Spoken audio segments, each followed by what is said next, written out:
এটা হাতখন নমাই দিয়া নমাই হেণ্ড মুভমেণ্ট কৰি থাকিব পাৰা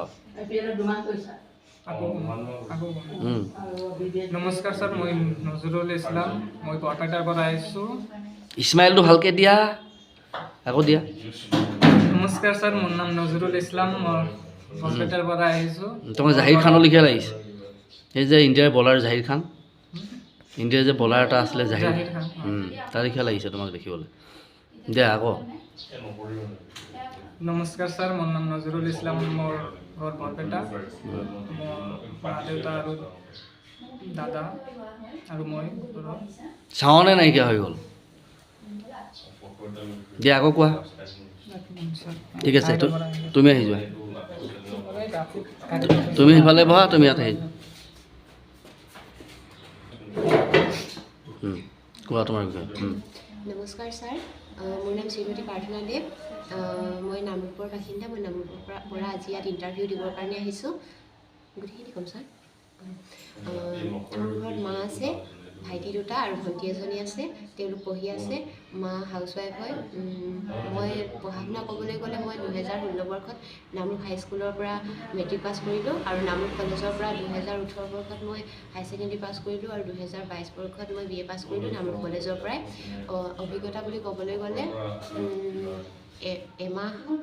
এবছৰ 2 মাহ মোৰ শিক্ষকতাৰ অভিজ্ঞতা আছে ওচৰৰে এখন শংকৰদেৱ শিশু নিকেতনত তাৰপিছত আৰু 3 মাহৰ মোৰ অভিজ্ঞতা ফাইনেন্সত আছে এজ TCS হিচাপে কালেকশ্যন কৰিব লগা হৈছিল লোন দিব লগা হৈছিল এইবিলাক ক্ষেত্ৰত তাৰপিছত মই কিছুমান অসুবিধাৰ বাবে মই জবটো এৰি দিব লগা হ'ল আৰু উদগতিৰ সহায়ত আজি মই ইণ্টাৰভিউটোৰ কথা গম পালোঁ আৰু বৰ্তমান মই ইয়াত ইণ্টাৰভিউ দিব আহিছোঁ অভিৰুচি হ'ল মোৰ নৃত্য মই নাচি ভাল পাওঁ আৰু দক্ষতা ক'বলৈ গ'লে মই যিকোনো পৰিস্থিতিতে মই খাপ খাই যাব পাৰোঁ যিকোনো পৰিস্থিতিৰ লগতে আৰু মই নীতি নিয়ম ভংগ নকৰোঁ মই সম্পূৰ্ণ নীতি নিয়মৰ মাজতে থাকি কাম কৰোঁ মই 1.5 বছৰীয়া মোৰ দুটা অভিজ্ঞতাত মই এদিনো মোৰ এনেকুৱা মনত নপৰে যে মই নীতি নিয়ম ভংগ কৰিছোঁ মই সম্পূৰ্ণ নীতি নিয়মৰ মাজত থাকিয়ে কাম কৰি ভাল পাওঁ আৰু মোৰ কথা কোৱাৰ দক্ষতাটো আছে বুলি মই ভাবোঁ ইমানেই মোৰ চব পৰিচয় ধন্যবাদ আই কণ্টেক্ট ইজ গুড কনফিডেঞ্চ আছে ফ'ল' আছে কথাত স্মাইলটো কম আছে স্মাইল লাগিব হা স্মাইলটো কম আছে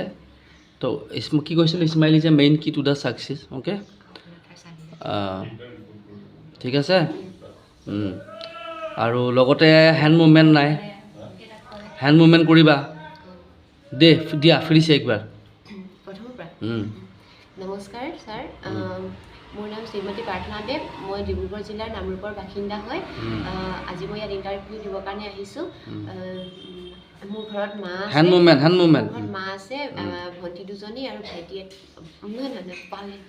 আকৌ কোৱা একো নাই তাত যি ওলাই তাত ৰৈ নিদিবা আৰু তাত যি আগত ওলাই সেইটোৱে ক'বা ইয়াত প্ৰেক্টিচ কৰাইছোঁ সেইকাৰণে নমস্কাৰ ছাৰ মোৰ নাম শ্ৰীমতী প্ৰাৰ্থনা দেৱ আজি মই ডিব্ৰুগড় জিলাৰ পৰা আহিছোঁ ডিব্ৰুগড় জিলাৰ নামৰূপৰ বাসিন্দা হয় মই মোৰ ঘৰ পাহৰি গৈছোঁ মোৰ ঘৰ নামৰূপত মোৰ ঘৰত মা আছে ভাইটি দুটা আৰু ভণ্টি এজনী তেওঁলোক পঢ়ি আছে আৰু মোৰ পঢ়া শুনা ক'বলৈ গ'লে মই 2016 বৰ্ষত মেট্ৰিক পৰীক্ষাত উত্তীৰ্ণ হ'লোঁ 2018 বৰ্ষত মই হাই ছেকেণ্ডেৰী পৰীক্ষাত উত্তীৰ্ণ হ'লোঁ আৰু নামৰূপ কলেজৰ পৰাই 2022 বৰ্ষত মই BA পাছ কৰিলোঁ তাৰপিছত অভিজ্ঞতা বুলি ক'বলৈ গ'লে মোৰ অভিজ্ঞতা 1.5 বছৰ শিক্ষকতাৰ অভিজ্ঞতা আছে আৰু 3 মাহৰ ফাইনেন্সৰ অভিজ্ঞতা আছে এজ TCS হিচাপে তাৰপিছত কিছু অসুবিধা হোৱাৰ বাবে মই জবটো এৰি দিব লগা হ'ল আৰু অভিৰুচি মই নৃত্য নাচি মই বহুত ভাল পাওঁ আৰু দক্ষতা ক'বলৈ গ'লে মোৰ কথা কোৱাৰ দক্ষতা আছে মই মানুহৰ লগত ভাল সুন্দৰকৈ কথা ক'ব পাৰোঁ বুলি মই ভাবোঁ আৰু মই যিকোনো পৰিস্থিতিৰ লগতে খাপ খাব পাৰোঁ আৰু মই নীতি নিয়ম মানি ভাল পাওঁ মই সম্পূৰ্ণ নীতি নিয়মৰ মাজত থাকি কাম কৰি ভাল পাওঁ মই নীতি নিয়ম ভংগ কৰা মোৰ মনত আজিলৈকে পৰা নাই মই সম্পূৰ্ণ নীতি নিয়মৰ মাজত থাকি কাম কৰোঁ এয়াই মোৰ চমু পৰিচয় ধন্যবাদ গুড এতিয়া সুধিব তাত যে তুমি গুৱাহাটীত ক'ত থাকিবা কেনেকৈ থাকিবা ক'ত থাকিবা তুমি নামৰূপৰ হৈছা কি বুলাই দিবা মই শিৱসাগৰত থাকোঁতে মই এনেকৈ ৰুম লৈ থাকিছিলোঁ আমি দুগৰাকী ছোৱালী আছিলোঁ ইয়াতো মই তেনেকৈ ৰুম লৈ থাকিব লাগিব নহ'লে কৈ দিবা আকৌ মোৰ নিজৰ জেঠাই ঘৰ আছে ক'বা জেঠাই ঘৰ দূৰত হ'ব যে কৈ দিবা আৰু জেঠাই ঘৰ আছে আৰু নহ'লে মই ৰুম এটা লৈ ল'ম হোষ্টেল লৈ ল'ম PG লৈ ল'ম ঠিক আছে এইটো কৈ দিবা মই PG লৈ ল'ম ছাৰ টেনশ্যনটো নাই ইয়াতো বহুত PG আছে যিখিনি কথা ক'বা ফুল্লি কনফিডেণ্টত ক'বা দেই ক'ব পাৰা নামৰূপত ইয়াতে মোৰ জেঠাই ঘৰ আছে আৰু বাইদেউ সন্দিকৈ গাৰ্লছ কলেজৰ প্ৰফেচাৰ হয়। অঁ এইবোৰ কৈ দিবা। বাইদেউৰ ঘৰত থাকিব পাৰোঁ, মোৰ থকাৰ কাৰণে একো প্ৰব্লেম নাই। জেঠাই দুজনী আছে, ইয়াতে আমি দুজনী থাকিলোঁ।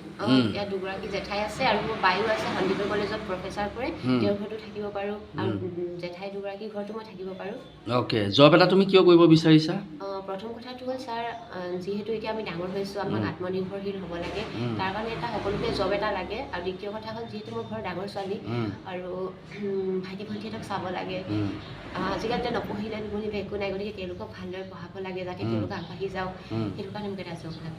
আৰু লগতে ক'বা মোৰ নিজৰ কেৰিয়াৰটো বনাব লাগে, ময়ো লাইফত আগবাঢ়িব লাগে, মোৰ কিছুমান ড্ৰিম আছে, নিড আছে, সপোন আছে, এইবোৰ ফুলফিল কৰিব লাগে। ঠিক আছে, ঠিক আছে, অ'কে। তাৰপিছত হৈছে আগৰ যিটো ফাইনেন্সত কৰিছিলে জবটো কেলৈ এৰিলা 3 মাহ কৰি?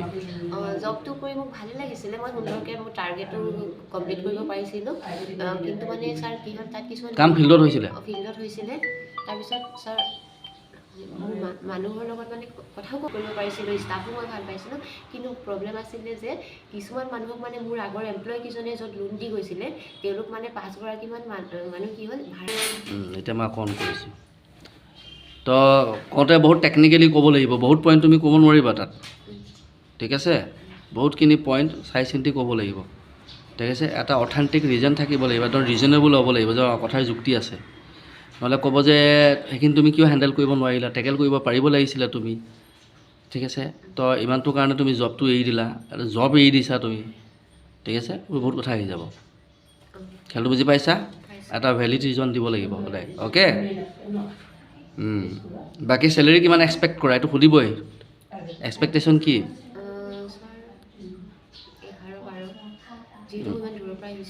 12,000 মান এক্সপেক্ট কৰোঁ বুলি ক'বা। কি ক'বা?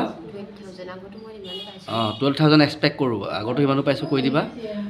ঠিক আছে, আকৌ সুধিব পাৰে তুমিতো তাতো জব কৰিব পাৰা, ইয়ালৈ কিয় আহিলা? তাত ক'বা তাত আমাৰ ইমান স্ক'প নাই। ঠিক আছে, আমাৰ সেইফালে ইমান স্ক'প নাই, যিহেতু সেইটো কাৰণে গুৱাহাটীলৈ আহিছোঁ, ইয়াত স্ক'পটো বেছি, গ্ৰ'থটো আছে ইয়াত। ঠিক আছে, চেলেৰি ইনক্ৰিমেণ্টো হ'ব, ভালকৈ কাম কৰিলে ওপৰ পজিশ্যনলৈ যাম। তাত তেনেকৈ ইমান স্ক'প নাই, ভেকেঞ্চি বহুত কম থাকে।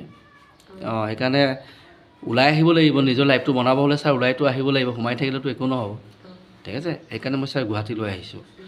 যিখিনি কথা ক'বা ইমান এনথুজিয়াষ্টিকলি ক'বা, লাগিব লাগিব কেণ্ডিডেটজনৰ দম আছে, লাগিব লাগিব। এইটো লাগিব নালাগিব যে কি কেণ্ডিডেট আহিলে, অ'কে। এইটো হ'ব নালাগিব যে তেওঁৰ মনটোৱে কি তেওঁৰ বোলে হেৰিটোৱে বেয়া হৈ গ'ল। ঠিক আছে, তেওঁ যদি মুডটো বেয়া হৈ আছিলে, মুডটো ভাল হৈ যাব লাগিব কেণ্ডিডেটৰ কথা পাতি, আৰু নহ'লে যদি মুড ভাল হৈ আছে মুড বেয়া হৈ যাব। ঠিক আছে, তো কিছুমানে ফিডবেক বহুত বেয়া কৰি দিয়ে, তোমালোকক লাইক কৰি নিদিব, আমাৰ ওচৰত ফিডবেক আহে, বহুত বেয়াকৈ ফিডবেক আহে, কিন্তু যে কেণ্ডিডেট তোমালোকে ক'ৰ পৰা আনা, বিচাৰি নাপালা নি, ক'ৰ পৰা উঠাই লৈ আহিলা। ঠিক আছে।